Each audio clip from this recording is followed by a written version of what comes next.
बच्चों आइए स्टार्ट करते हैं डिटरमिनेंट की प्रीवियस ईयर क्वेश्चन की प्रैक्टिस। और आशा करती हूँ कि सभी बच्चे लोग क्या है इसके कॉन्सेप्ट को अगर पढ़ चुके होंगे तो बहुत अच्छी बात है, अगर नहीं तो यहाँ पर बीच बीच में जो भी क्वेश्चन आएंगे उसके कॉन्सेप्ट में क्लियर कराते चलूंगी। ओके, और पेन और पेपर, पेन और कॉपी लेकर बैठना, मैथ्स पढ़ने से पहले इंपॉर्टेंट यही होता है। तो फर्स्ट क्वेश्चन आपका, एक मिनट, जैसे कि बच्चों यहाँ पर आप एक डिटरमिनेंट देख रहे होंगे और उसकी वैल्यू फाइंड करनी है। आप जनरली क्या करते हो, किसी भी रो या कॉलम के अलोंग एक्सपेंड कर देते हो, बट यहाँ पर हम सिंपल क्या सीख चुके हैं, जब हमने डिटरमिनेंट को सॉल्व करना सीखा था उसके बाद हमने प्रॉपर्टीज पढ़ी थी। प्रॉपर्टीज क्यों पढ़ती, क्योंकि हम क्वेश्चन को क्या करते हैं कुछ ही सेकेंडों में या कुछ ही मतलब विद इन 10 सेकेंड 20 सेकेंड के अंदर निकाल लेते, जो आप एक्सपेंड करके 1 मिनट 2 मिनट लगता है। तो हम इसको प्रॉपर्टी के हेल्प से करने वाले हैं। प्रॉपर्टी के हेल्प से इस पर क्या करेंगे, कौन सा एलिमेंट्री ऑपरेशन यहाँ पर लगाएंगे कि ये हमारा डिटरमिनेंट आसान हो जाए, इसको एक्सपेंड करना आसान हो जाए। देखो बच्चों यहाँ पर 1 1 दिख रहा है, हम एक्सपेंड करते तो मैक्सिमम नंबर ऑफ जीरो को देखते हैं कि हमें कहीं जीरो मिल जाए ताकि हमारा एक्सपेंड करने में कैलकुलेशन थोड़ा इजी हो जाए। तो हम देखो 1 से 1 माइनस करेंगे तो जीरो हो जाएगा, इधर से माइनस करें। अब ये तीनों जीरो नहीं करना है, तीनों जीरो करोगे तो पूरा डिटरमिनेंट ही जीरो हो जाएगा। आपने एक और प्रॉपर्टीज पढ़ी होगी कि कोई भी एक कॉलम या रो अगर जीरो हो गया तो वो आपकी डिटरमिनेंट पूरी जीरो हो जाती है। यहाँ पर हमें केवल 2 बार ही ऑपरेशन लगा सकते हैं। तो हम इस पर क्या करेंगे, फर्स्ट में देखो बच्चों यहाँ पर रो 1 मीन्स R1 में, ठीक है, क्या ऑपरेशन लगाएंगे, R1 minus R2। And second में क्या कर लेंगे, सेकेंड रो में इसको चेंज करेंगे, एक एलिमेंट्री ऑपरेशन लगाएंगे R2 माइनस R3।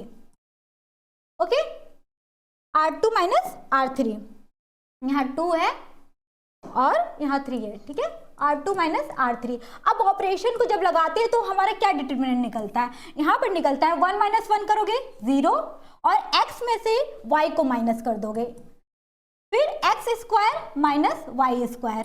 देखो यहाँ से मैंने बस इसको इससे माइनस कर दिया है और डायरेक्ट लिख दिया, फिर इसको थर्ड वाले को इससे माइनस करेंगे। आई होप इतनी कैलकुलेशन आपकी बन गई होगी क्योंकि आप प्रैक्टिस कर रहे हो, अब आपके बोर्ड एग्जाम भी आ चुके हैं।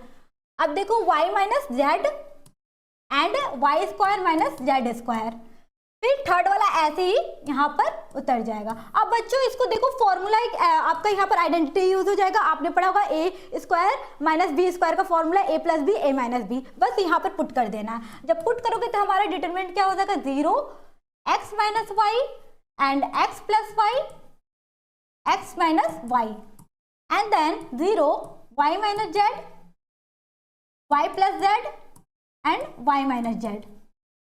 आपको पता है कि जब हम डिटरमिनेंट से कुछ कॉमन करते हैं तो किसी एक रो से होता है, पूरे से नहीं होता है, एक कॉलम से होता है। तो हम फर्स्ट रो से देखो क्या कॉमन आ रहा है, x माइनस वाई कॉलम करता है। जीरो में से तो कुछ भी कॉमन हो सकता है, दुनिया की कोई भी चीज कॉमन हो सकती है। तो हमारा और यहाँ से क्या कॉमन हो जाएगा, y माइनस जेड, मीन्स 2 रो से हमारा 2 चीज कॉमन हो गया। कॉमन होने के बाद क्या बचा हमारे पास, y minus x minus Y और आपका यहाँ से y माइनस जेड, ठीक है। अब हमारे पास जो डिटरमिनेंट बचा उसको फिर क्या करते हैं हम लोग, सॉल्व कर देते हैं। अब एक्सपेंड करने में क्या हो जाएगा, आपका बहुत आसान हो जाएगा एक्सपेंड करना। अब देखो बच्चों 0 1 y plus Z and 1 Z square. अब क्या करना, हम फर्स्ट कॉलम के अलोंग एक्सपेंड करेंगे। तो ये दोनों तो जीरो हो गया ऑलरेडी, यहाँ प्लस का साइन होता है, माइनस का साइन होता है और इधर प्लस का साइन होता है। आपको साइन असाइन करना भी आना चाहिए, जैसे यहाँ पर plus minus plus minus plus minus plus minus plus. तो यहाँ से जब करेंगे तो हमारा क्या आ जाएगा, x minus Y Y minus Z और 1 के अलोंग करेंगे फर्स्ट कॉलम और थर्ड रो हम हाइड कर देंगे। और जो हाइड क्या करते हैं, लिखते हैं, तो ये 1 हो गया और ये cross multiplication means y plus Z minus x plus Y, ठीक है। अब इसको ओपन करके हम डायरेक्ट आंसर लिख सकते हैं। अब तो चाहो डायरेक्ट कर सकते हो, देखो यहाँ से जब ये माइनस है y plus Z minus x minus Y, अब देखो y कैंसिल आउट हो जाएगा, z माइनस x बचेगा और हमारा ये आंसर आ गया। तो देखो प्रॉपर्टीज को यूज करके कितना जल्दी आंसर आ गया, आपको एक्सपेंड करने की जरूरत नहीं पड़ा। हमारा फोर्थ ऑप्शन क्या होगा, सही होगा। तो आशा करती हूँ कि ये चीजें आपको समझ आ गई होंगी कि कैसे कैसे प्रॉपर्टीज यूज हुई हैं। तो देखो बच्चों सेकंड क्वेश्चन यहाँ पर क्या है, find the value of A determinant. Same क्या करना है, हमें एक्सपेंड करना है किसी भी रो या किसी भी कॉलम को लेकर। ये क्वेश्चन आपको होमवर्क के तौर पे मैं दे रही हूँ, ठीक है। एक्सपेंड करना आपको आ गया, चाहो तो आप यहाँ से एक्सपेंड कर सकते हो, आपको 2 ही टर्म क्या करना पड़ेगा, लेना पड़ेगा, और एक तो 0 ही आ गया। किसी भी अलॉन्ग ले सकते हो, फर्स्ट रो के अलॉन्ग ले सकते हो, सेकेंड रो के, थर्ड रो के। तो ये क्वेश्चन आपको होमवर्क है। अब देखो थर्ड क्वेश्चन, अब इक्वलिटी की बात आ गई है। जब डिटरमिनेंट की इक्वलिटी की बात करते हैं तो हम क्या करते हैं, डिटरमिनेंट एक वैल्यू को शो करता है, वैल्यू फाइंड करते हैं, फिर कंपेयर करते हैं।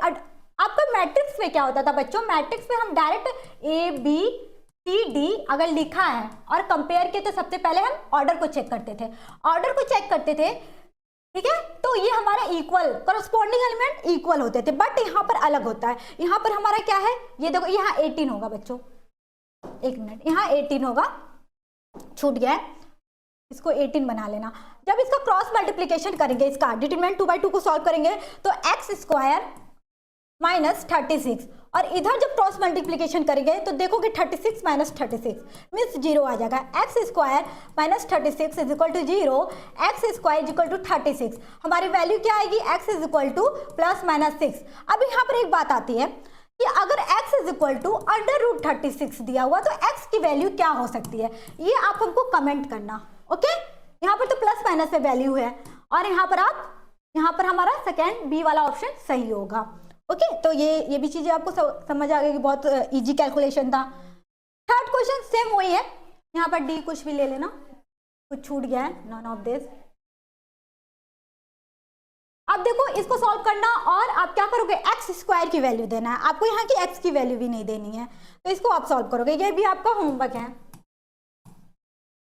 देन बच्चों आते हैं फिफ्थ क्वेश्चन पे। अब देखो ये एडजॉइंट ऑफ है, ये देखो यहाँ स्मॉल ए होगा, ये कैपिटल ए है, ठीक है। हमें प्रॉपर्टीज हमने पढ़ा है कि एडजॉइंट ऑफ ए, हमें ए की वैल्यू दी हुई है, ये हमारी ए की वैल्यू है।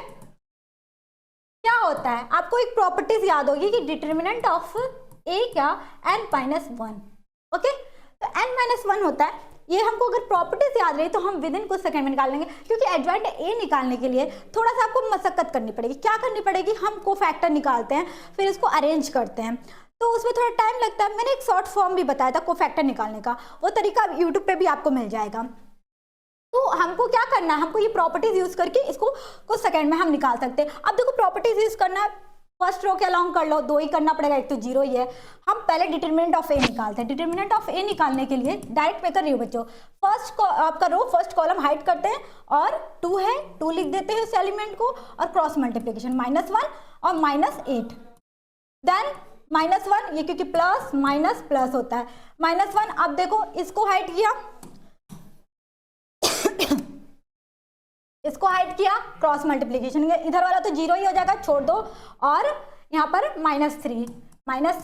अब देखो यहाँ पर अब इसको सॉल्व करेंगे तो क्या आएगा, -9 और +3, -18 + 3 इज इक्वल टू -15। आपका एडजॉइंट क्या निकल गया, एडजॉइंट करे बच्चों, डिटरमिनेंट ऑफ ए -15, ठीक है। अब उसमें वैल्यू को पुट कर देना है, आपका एडजॉइंट ऑफ ए निकल जाएगा। तो देखो कितना आसान है, -15, और हमारा किस ऑर्डर का मैट्रिक्स है, ये 3/3 की मैट्रिक्स है, तो 3 - 1 मीन्स -15 का स्क्वायर करोगे। अब माइनस है तो प्लस में चेंज हो जाएगा, 15 का स्क्वायर 2 to 5 होता ही है।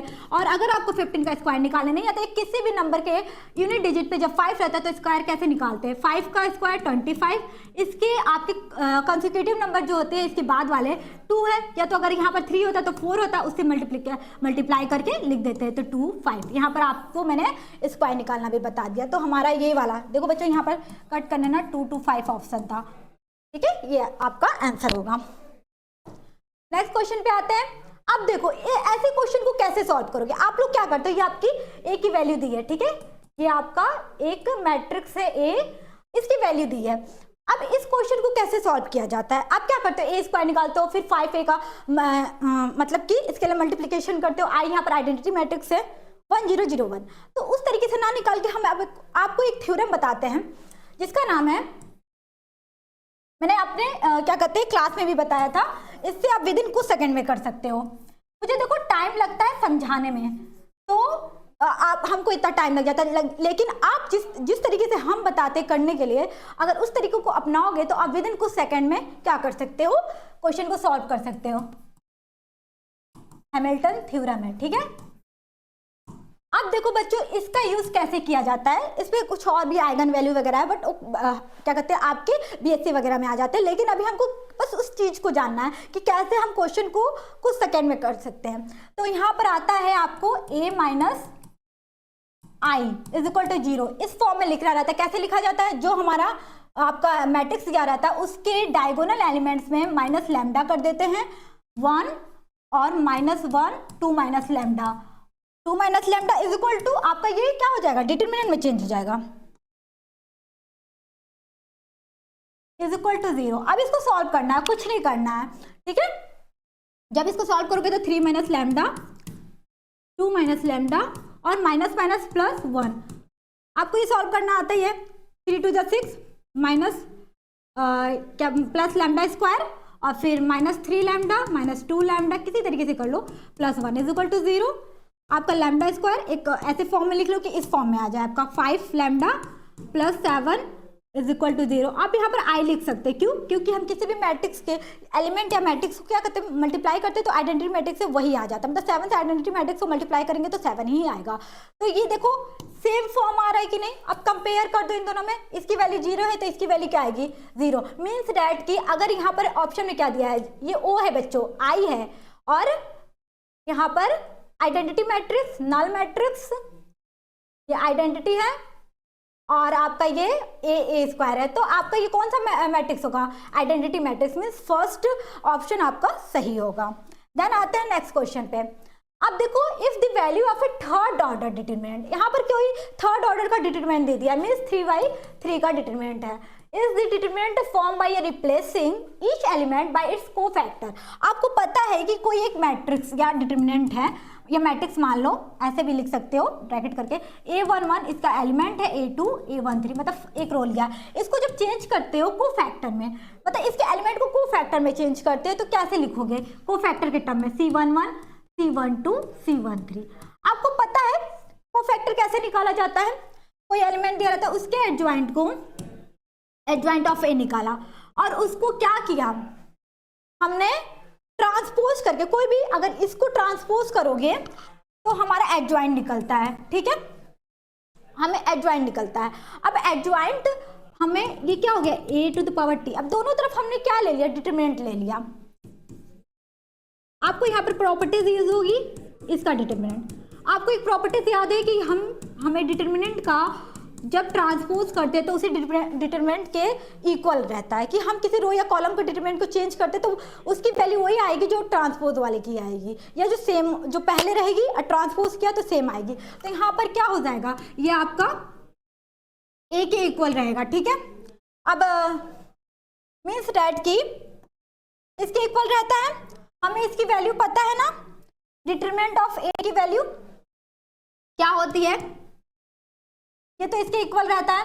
ठीक है, ये इसके इक्वल जब हम निकालते हैं ट्रांसपोज, तो मगर हमें ट्रांसपोज की जब वैल्यू पता रहती है, इसका जब हम डिटरमिनेंट लेते हैं तो हमें क्या पता है, फॉर्मूला क्या है आपका, डिटरमिनेंट ऑफ ए n-1। ठीक है, और हमें डिटरमिनेंट ए की वैल्यू पता है कि जो सेम रहेगा, और यहाँ पर वैल्यू दी थी बच्चों, यहाँ पर 12 था, छूट गया है, ऑफ द डिटरमिनेंट 12 रहेगा। ठीक है, यहाँ पर छूटा है कि द वैल्यू ऑफ द, यहाँ पर is 12 is the determinant of the form by replacing, यहाँ पर 12 छूटा है, तो यहाँ पर 12 लिखोगे, डिटरमिनेंट ए की वैल्यू ऑलरेडी दी हुई है। ठीक है, और ये इसके इक्वल ही होगा। अब यहाँ पर क्या है, हमें क्या दिया हुआ है, n की वैल्यू 3 है -1, मीन्स 12 का स्क्वायर 144, ये इसका आंसर आ गया हमारा। इसी का वैल्यू पूछा था एडजॉइंट ऑफ ए का। अब देखो बच्चों नेक्स्ट क्वेश्चन पे आते हैं। यहाँ पर ऑप्शन देखो कौन सा सही होगा, ये वाला। अब देखो यहाँ पर क्या है, the area of a triangle vertices दे दिया है। ठीक है, हमें पता है कि कोई भी हमने 10 क्लास में कैसे निकालना सिखाया था, मैंने क्लास में बताया था कि 10 क्लास में एक ट्रायंगल रहता है, उसके वर्टिसेस दिए रहते हैं, तो एक फॉर्मूला आपको पता है, half x minus y2 minus y3 वाला मैंने अच्छे से बताया था। तो उसको डिटरमिनेंट में चेंज कर कैसे किया जाता है वो भी वहाँ पर समझाया था। तो यहाँ पर अभी मैं केवल फॉर्मूला बताती हूँ एरिया ऑफ ए ट्रायंगल की। कोई भी पॉइंट पे आपको डाउट लगे तो आप तुरंत क्या करना, कमेंट करना कि मैम इस पॉइंट पे मुझे डाउट है, मैं उसको नेक्स्ट वीडियो में जरूर समझाऊंगी। और बच्चों आपको ये क्वेश्चन प्रैक्टिस के लिए चाहिए तो टेलीग्राम से जुड़ जाना, वहाँ पर सारी चीज़ें मिल जाएगी और वहाँ भी अपने डाउट्स को रख सकते हो, वहाँ भी आपके डाउट को क्लियर किया जाएगा। तो हमें जैसे कोई भी ABCD ट्रायंगल दे दिया है, ये मान लो A है, B है, C है, ठीक है, और उसका आपको दे भी दिया गया है क्या है, एरिया। आपको पता है फॉर्मूला एरिया का क्या होता है? एरिया का फॉर्मूला जो होता है हाफ, किस फॉर्म में, डिटरमिनेंट के फॉर्म में, x1 x2 x3 y1 y2 y3 1 1 1, ठीक है। हमें वैल्यू दी हुई है, ये x1 की है, x2 की है, x3 की है, y1 y2 y3। अब वैल्यू पुट करना है और हमें यहाँ पर इसकी भी वैल्यू दी है +-9। अब बच्चों कहोगे कि मैम +-9 क्यों लेते हैं? क्योंकि एरिया जो होता है हमारा वो क्या होता है, पॉजिटिव होता है। हमने ऑलरेडी ये समझ लो क्या है, मॉड के अंदर है। जब मॉड में वैल्यू क्या होती है, +-, में होती है। मीन्स जब एरिया निकालोगे तो +-, में ही आएगा, मतलब कोई भी अगर लोगे तो प्लस में आ जाएगा, मीन्स कोई भी वैल्यू आ सकती है। तो इसीलिए हम लोग इधर +-, लेते हैं बच्चों, ठीक है। अब देखो यहाँ पर क्या लिखोगे, -3 3 0 0 0 k 1 1 1। बस इसको सॉल्व करना है, हमें k की वैल्यू निकालनी है। तो हम डायरेक्ट इस कॉलम को लेंगे, मीन्स सेकेंड कॉलम को लेंगे, हमको अदर कोई और कॉलम या रो को लेने की जरूरत ही नहीं है। इधर क्रॉस मल्टीप्लिकेशन करोगे, +-18 इज इक्वल टू, इसके थ्रू करोगे तो k को हाइट किया, मतलब कि सेकेंड रो लिया और ये लिया, ओके। तो हमें क्रॉस मल्टीप्लिकेशन करोगे -3 यहाँ चाहो तो इधर डायरेक्ट लिख लो +-k। अब देखो कोई हमें एक यहाँ पर सिंगल वैल्यू दिया, मतलब ये प्लस या माइनस में, तो हमें क्या करना, -6k ले लो इज इक्वल टू -18 ले लो। यहाँ से आपकी k की वैल्यू 3 आ जाएगी। कोई और वैल्यू रहती है -3 तो आप प्लस वाला लेते हैं, तो यहाँ पर 3 ऑप्शन आपका सही होगा। नेक्स्ट क्वेश्चन पे आते हैं बच्चों। अब देखो अगर आप क्या करोगे, इसको ये नहीं चाहते विदिन 2 सेकेंड के अंदर इसको देख के निकाल सकते हो, अगर इसकी प्रॉपर्टीज याद रही आपको। उसकी प्रॉपर्टीज क्या होती है, एडजॉइंट ऑफ, यहाँ पर ए लिखना, ये स्मॉल है, आपको ये प्रॉपर्टीज याद है, एडजॉइंट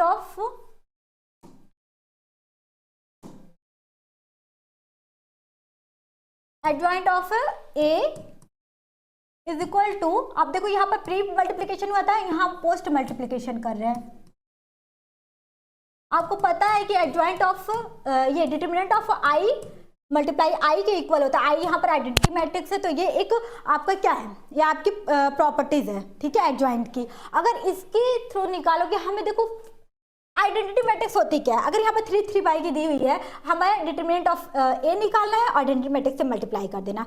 और जब हम आई क्या होता है 1 0 0 0 1 और 0 1 0 0 1, हम जब भी मल्टीप्लाई करेंगे तो केवल हमें डायगोनल वैल्यू मिलेगी, अदर तो सारी 0 मिलेंगे। तो यहाँ पर बच्चों तो यहाँ पर देख के कर सकते हैं, ये 8 होगा, ठीक है, कुछ मत करना। यहाँ पर हमें डायरेक्ट केवल डिटरमिनेंट निकालना है और मल्टीप्लाई कर देना है।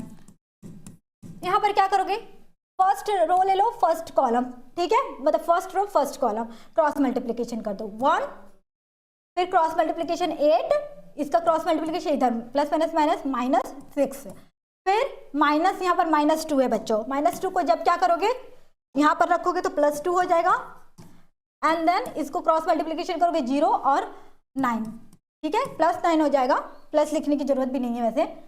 अब देन इसके बाद +2, इसको हाइड किया, एक बार इसको फिर इरेज कर दे रही हूँ ताकि आपको दिक्कत ना हो कि कहाँ क्या हाइड हो रहा है, 0 और -6, ठीक है। अब देखो क्या आता है, यहाँ पर 2 आ गया, +18 -12, ठीक है, 6 + 8, यहाँ पर क्या आ गया 8 आया, डिटरमिनेंट ऑफ ए की वैल्यू। अब हमें क्या करना है, हमें प्रॉपर्टीज पता ही है, तो हमें डायरेक्ट वैल्यू रख देना है, ये है, और हमें डिटरमिनेंट ऑफ ए आई। अब 3/3 की है बच्चों, तो 8 और 1 0 0 0 1 0 0 0 1, मल्टीप्लाई करोगे तो आपका क्या आएगा 80008008। तो ऑप्शन कौन सा सही होगा? सी वाला, देख लो।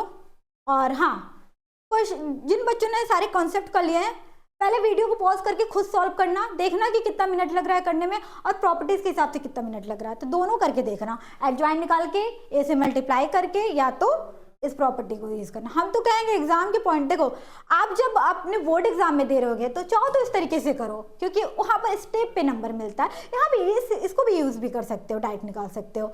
और हमें अपने जैसे कि एंट्रेंस एग्जाम में देना है तो आप डायरेक्ट प्रॉपर्टीज करो, अब इतने भी लिखने की जरूरत नहीं है, फटाफट करो कि हाँ देखो हमारे डिटरमिनेंट की वैल्यू क्या आती है, और आइडेंटिटी मैट्रिक्स से मल्टीप्लाई तो आता ही है, क्योंकि उसके बस डायगोनल वैल्यू पे ही एलिमेंट मल्टीप्लाई होंगे और सब तो जीरो कर देगा वो।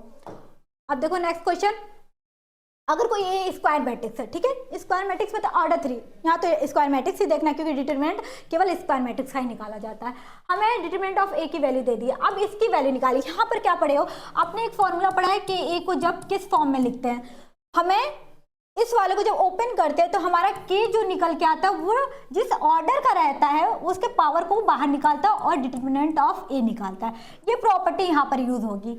हमें निकालना क्या है? 2 एडजॉइंट ऑफ ए, ठीक है। इसको जब बाहर निकालोगे तो यहाँ पर किस ऑर्डर का दिया है? n की वैल्यू 3 दे दिया है, तो ये 3 के पावर में निकलेगा और एडजॉइंट ऑफ a का डिटरमिनेंट। अब इसका फॉर्मूला आपको पता है, a और n-1, यहाँ पर 7 दे दिया है और n की वैल्यू भी दिया है 3-1, ये 8 और ये क्या हो जाएगा आपका 49, मीन्स कि 7 7 49, डायरेक्ट लिख दे रही हूँ। मल्टीप्लाई करोगे फिर यहाँ पर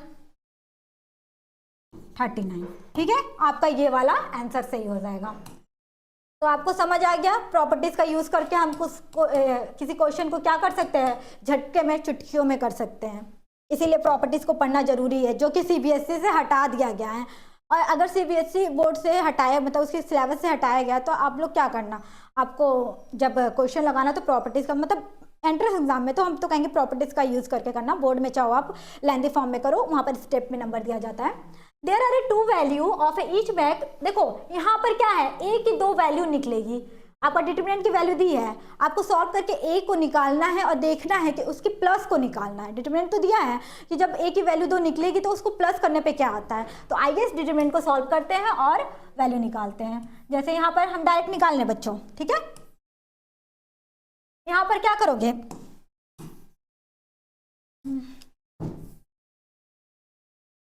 देखो फर्स्ट रो ले लो, फर्स्ट कॉलम ले लो और यहाँ पर क्रॉस मल्टीप्लिकेशन कर दो। 1, यहाँ पर क्या हो जाएगा 2a, मतलब 2a square minus minus plus 4, ठीक है। सेकेंड देखो यहाँ पर -2 है, -2 जब दिया है बच्चों तो यहाँ पर आएगा तो क्या हो जाएगा सेकेंड प्लेस पे, क्योंकि ऑलरेडी माइनस रहता है, ये प्लस कर देता है। 2 इसको हाइड करो, इसको हाइड किया तो 2 यहाँ तो 0 हो जाएगा और ये 4a हो जाएगा। ओके, देन इसके बाद बच्चों थर्ड पे क्या है +5, इसको हाइड किया, इसीलिए बार बार मिटाते जा रही हूँ ताकि आपको कोई कंफ्यूजन ना हो। 4a 4 to the 8 और ये 0 8, आपको डायरेक्ट 86 दिया हुआ है। अब देखो बच्चों 2a square plus 4 plus 8a और प्लस 40 इज इक्वल टू 86, ठीक है।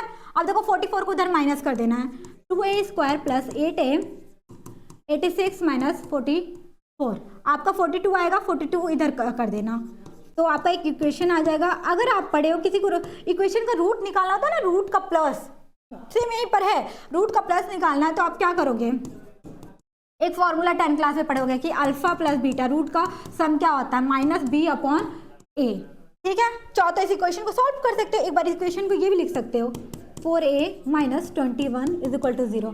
चाहो तो इसका आप 21 का ऐसा फैक्टर करना कि 4a आ जाए, तो 7 माइनस 3 4a आ जाएगा। तो मीन्स डैट आप वहाँ से भी निकाल सकते हो, एक ही 2 वैल्यू, तो इतना अगर कैलकुलेशन से बचना हो तो इस वाले को फॉर्मूले को लगा दो, तो हमारा v की वैल्यू 4 है -4 और ये 1, मीन्स डैट सम क्या निकल के आएगा आपका 4 आएगा, अल्फा प्लस बीटा की वैल्यू -4, तो हमारा आंसर क्या आ जाएगा -4।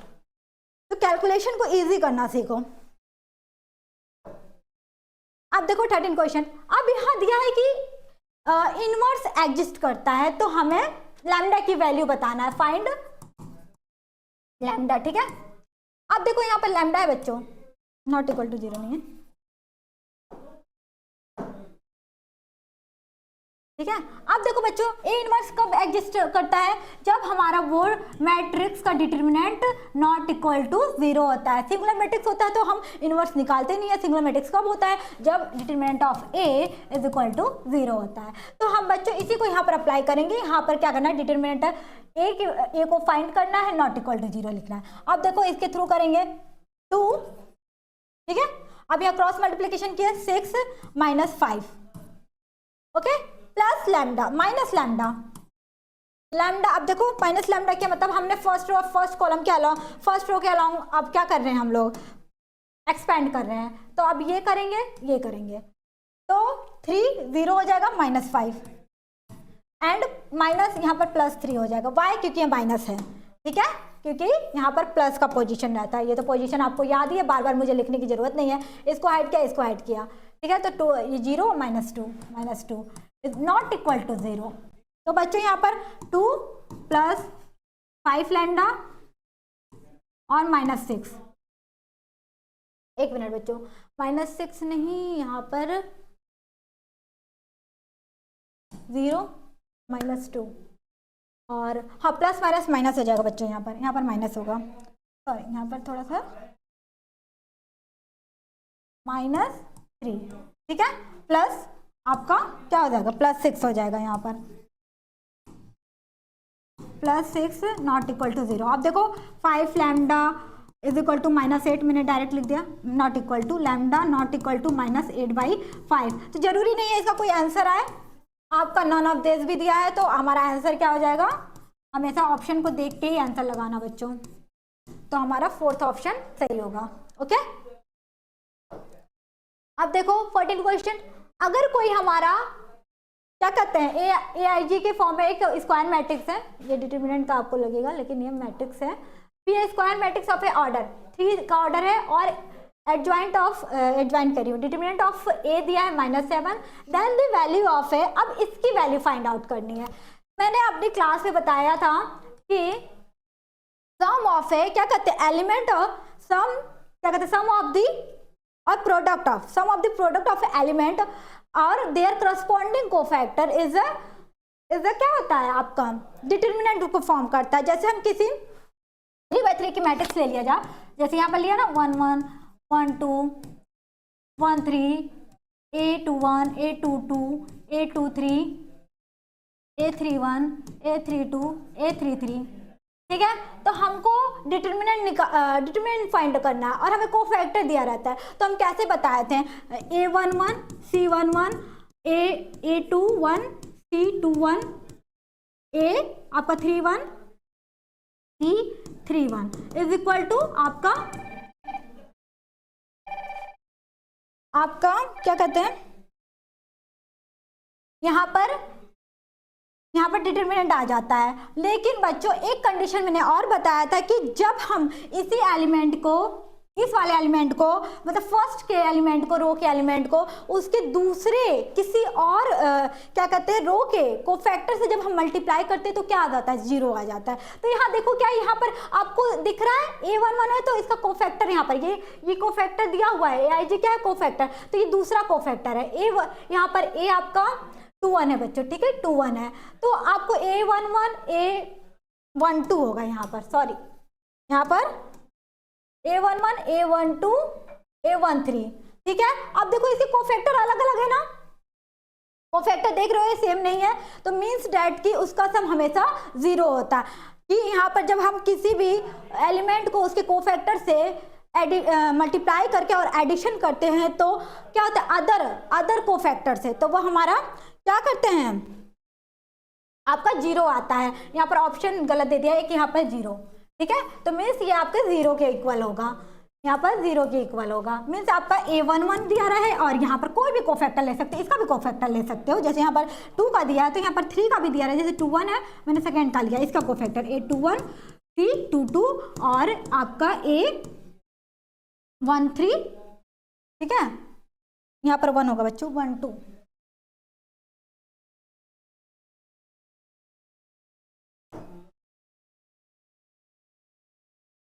A आपका 1 2 C 2 2 A 1 3 C 3 3, ठीक है, 2 1 2 2 2 3। तो ये हमारे 0 के इक्वल हमेशा आता है, हमेशा याद रखना, चाहे इस एलिमेंट को इसके कोफैक्टर से करो, इसके कोफैक्टर से करो तो वो 0 के इक्वल आता है, ठीक है बच्चों। अगर इसी के सेम कोफैक्टर से करोगे तो वो आपका डिटरमिनेंट की वैल्यू को देगा। तो ये आपको कंडीशन समझ आ गया। नेक्स्ट क्वेश्चन पे आते हैं। अब देखो यहाँ पर क्या हमको एडजॉइंट, यहाँ पर ये नहीं है, एडजॉइंट ए का इनवर्स निकालना है, ठीक है, फाइंड करना है। इससे पहले हमको एडजॉइंट का इनवर्स, आपको फॉर्मूला बनाना पड़ेगा इसका। आपको ए इनवर्स की फॉर्मूला पता है, क्या होता है, adjoint of A upon determinant of A, ठीक है। यहाँ से एडजॉइंट ऑफ ए निकाल सकते हो आप। देखो adjoint of A is equal to A inverse और डिटरमिनेंट ऑफ ए, ओके। अब क्या करोगे, यहाँ पर सबसे पहले हमको क्या जरूरत पड़ा, या तो इनवर्स या तो ये। हम सबसे पहले आसान को देखते हैं, यहाँ पर डिटरमिनेंट ऑफ ए निकालते हैं, ठीक है। डिटरमिनेंट ऑफ ए निकालेंगे तो इसको यहाँ से डिटरमिनेंट ऑफ ए की वैल्यू निकालेंगे। अब देखो कैसे निकालेंगे, फर्स्ट रो के अलॉन्ग करते हैं तो कॉस अल्फा, मैं यहाँ लिख रही हूँ, डायरेक्ट निकाल रही हूँ, दिख रहा है ना, हाँ, कॉस अल्फा, फिर क्रॉस मल्टीप्लीकेशन करेंगे तो कॉस अल्फा 1 से होगा -0, 0 को लिखने की जरूरत नहीं है, यहाँ पर माइनस है तो प्लस साइन अल्फा, ओके।